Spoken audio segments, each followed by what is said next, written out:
So it's been incredibly frustrating. And they know this, and and it's not so much that the staffers, I don't know, like maybe it's been really stressful and awful for them, but as far as the actual elected representatives who we're trying to get in touch with, I think they don't care. Wendy, what do you... They're not losing any sleep. Sorry, go ahead. No, it's okay. Wendy, what do you think? No, it's been absolutely ridiculous. I've been watching the same things happening here with people getting kicked out of the offices, people resorting to sending faxes to these offices and to sending postcards and sending pizzas with messages on the notes on them. Just all of the ridiculous things that we're having to go through to get in touch with our elected representatives. Whether we voted for them or not, they still have a responsibility to represent our views and our wishes as constituents. And, you know, it's not just the Betsy DeVos's who can afford to send $50 million to her chosen candidates or any of these people. They have to listen to all of us and they have to represent all of us. And I know Cornyn especially was complaining about all these people blowing up and overloading his systems and his staffers and all of these things. And my point on that was, well, you should be listening to them because these people are not blowing up the phone in support of this woman or any of these candidates. We're blowing up the phone because we don't agree with them. But they think that we have been paid by... Oh, no kidding. Yeah. The magical establishment is, but they think that we've been paid and that literally we are just a very vocal minority. They truly don't believe that we represent the majority of their constituents. Well, and I don't think they're going to believe it until the next election if they get voted out, which, you know, fingers crossed. Well, and that's the thing. We have to use the same tactics as the Tea Party. They were not the majority. They were the vocal minority, and we have to use the same tactics. And I sure as hell haven't gotten any checks from anybody, especially not George Soros. Yeah. Right? Like, I will hand out my bank account information if somebody knows, you know, can get in touch. Because I would like somebody. I'm broke. Yeah, George, you want to sponsor our podcast? We're all for that. Like, I love that some people sent a pizza down to a senator's office, but I can't afford to throw that money away. Yeah, don't do that, though. You get a visit from DHS. You'll get a visit from the Department of Homeland Security if you send stuff like physical things to the office. I don't know. I'm pretty cool with Homeland Security. Somebody. Yeah. Well, I thought they'd be hungry, and I had some thoughts. You know, that's... I have to say, at least, like, for my part, phone calls are super difficult for me because the anxiety kicks in and I physically cannot even make a sentence. So, I have not done a lot of phone calls, although I got super hot because Doug Lamborn, who's the representative for my district, put in a bullshit bill about defunding NPR and the public broadcasting system. And man, I was so mad that it was enough to kind of overcome my anxiety. I actually called the office and I actually got a hold of somebody and like ranted at him for about 30 seconds before I managed to calm down enough to tell him my name and where I live. But they're gonna. I've taken to harassing Cory Gardner on Twitter because it's about the only thing I can do at this point. But I figure it's gonna work, or I will also get a visit from DHS for calling people spineless cowards and traitors, which is okay. I'm fine with that. They should hand out buttons when they have to show up. You know, right? Like DHS was at my house. I got my button. Yeah. They are really going to find out here in a couple of years, you know, I mean, provided we still have elections, but if that, you know, if it gets to that point, then I guess we're all going to be in the streets again.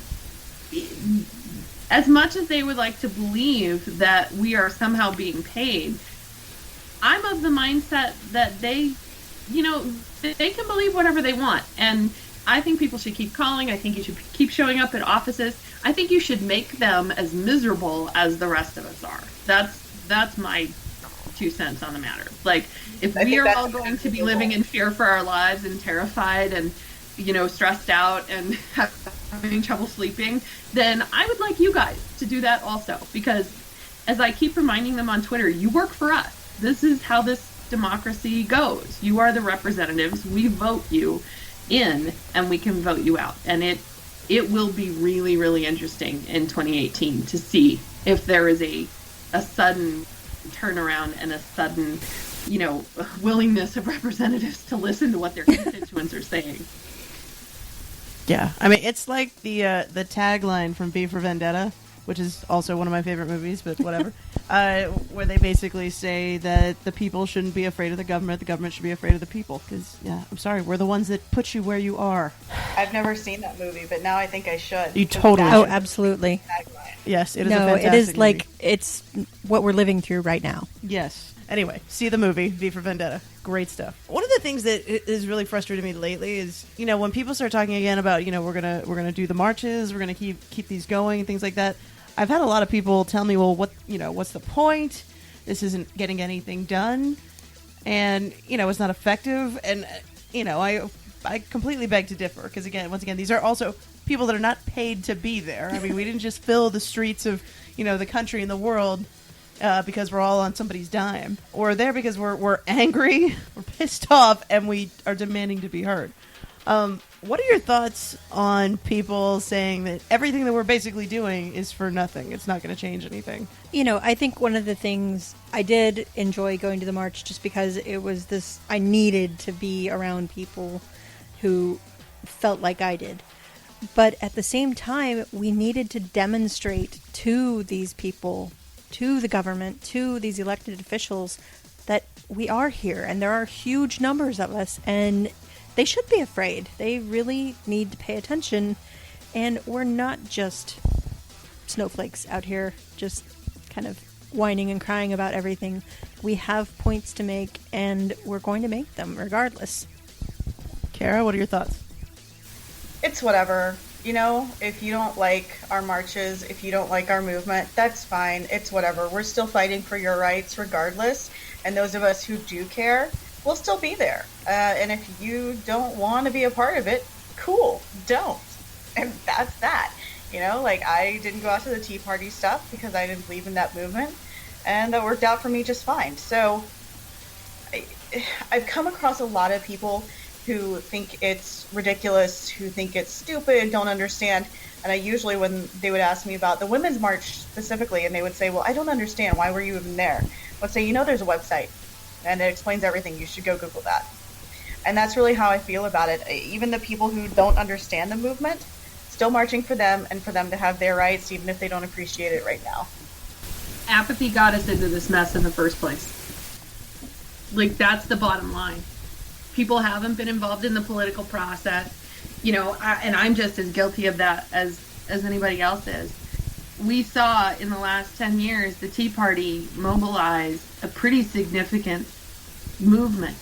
Crazy they might be, they put people in power. They put people in county commissioner spots. They bought Republicans. They infiltrated the Republican Party. We are in this fucking mess because the rest of us were really apathetic about politics in the U.S. And if you want to say, well, it's not going to change and nothing's going to make a difference and why should you bother marching, fuck you, man. I don't give a shit what you think one way or the other. If you want to sit on your ass and watch the rest of the world burn, go ahead and do it. But don't be telling me what to do with my life and the lives of my children and my nieces and nephews. I don't have time for that now. And it's the only way that we fix this problem, really, is by doing exactly what the Tea Party did. We vote people into county commissioner spots. We vote people into city council spots. We vote state representatives. We start backing people for national Senate seats, for national representative seats. We make changes. We get rid of the Electoral College, and we do that by voting our people into things like the House of Representatives and the Senate. That's the only way this thing fucking gets fixed. It's the only way you fix all the gerrymandering bullshit. It's the only way you fix voters' rights. It's the only way you start to crack down on the police and all the bullshit where they're, shooting black people in the streets. You can say what you want about marches not doing it, but people marching in the streets have toppled fucking dictatorships that are way more powerful than Trump and his band of clowns. that have power right now. You know, you talk about the Philippine Revolution, and you talk about Tiananmen Square, and you talk about all of places in the rest of the world where they were facing hell of a lot stronger dictatorships with a lot more firepower than what we are looking at right now. And people marched, and people made a difference. So don't be telling me that it doesn't work, because I know that you're full of shit, and I know you're only saying that because you're too goddamn lazy to get off your ass and do something about it. Yeah, and definitely, you know, one of the things I think the Tea Party and everybody on the other side, they use fear so much, and on our side we use logic, and people respond to emotions far more than they respond to logic, and I don't really know how to turn that to our advantage other than just making it personal, making it things that people care about, and making people care about things that they didn't care about before. So that's a lot of what I see in the marches, is getting out there, putting personal faces on these issues that people didn't understand before. Well, and you know, it's even with, you know, the Muslim ban and the fear tactics with all of that. I mean, you probably know more people that are Muslim than you think you do. It's not like you walk up to somebody and you go, "Hi, my name is Tom. What religion are you?" I mean, it just doesn't work like that. And, you know, it shouldn't have to work like that. Whatever you believe is your business. The fact that it's just another fear tactic to keep people suppressed and keep people voting one way or the other it's sad, but it's the reality that we live in. The one thing that I have taken at least a lot of notice of, and that has made me feel better, is all of the Trump regret tweets that have been popping up all over the internet, and all of the different people that have just are slowly starting to wake up and realize, wait a minute, wait, this isn't what I signed up for. And yeah, and like with this immigration and all of the ICE raids and all of this stuff, and I know that especially looking at the produce industry and looking at people who buy groceries, they're going to start to feel the effects of this very, very soon, because, you know, it's sure not white American middle-class people who are out there picking the produce in the fields, and they're not going to be. And because of the immigration raids, people are not showing up for work, and so this produce and all the fruit and stuff is going to start rotting on the ground, and that's going to make food prices go up, and that's going to hit people where they care. I agree. And if we're talking about movies that everybody needs to freaking watch, you need to all see A Day Without a Mexican. Cheesy movie. Excellent concept, though, because it's true. Yeah. And it's basically a movie about what happens when all of the Mexicans vanish. And what happens. Yeah. It really, spoiler alert, it's not good. Yeah. All of that stuff that you take for granted. Your food getting cooked. Your dishes getting washed. Your fucking beds getting made at a hotel. Like, everything that they keep talking about, Mexicans stealing our jobs or immigrants stealing our jobs. Like, bullshit. You people would not do that goddamn job if people paid you 10 times what those people are getting paid.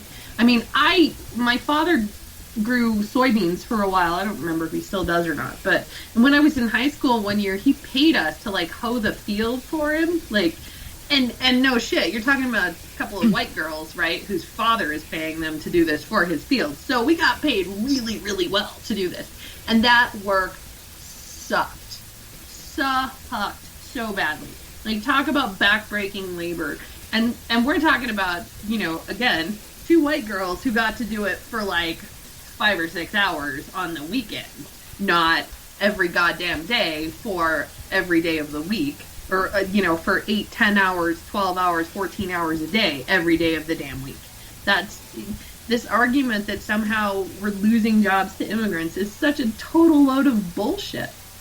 Yeah, it's a lie. Like, it's just an absolute lie. Yeah. Yeah, I would love people to show me what are these jobs that you desperately wanted that has been taken away from you. And like, there was a tweet that I saw that was like, yes, Jan with a high school diploma, Muhammad, the neurosurgeon, is going to take your job. Exactly. Yes. That made me super happy. Yeah, I mean, seriously, get real.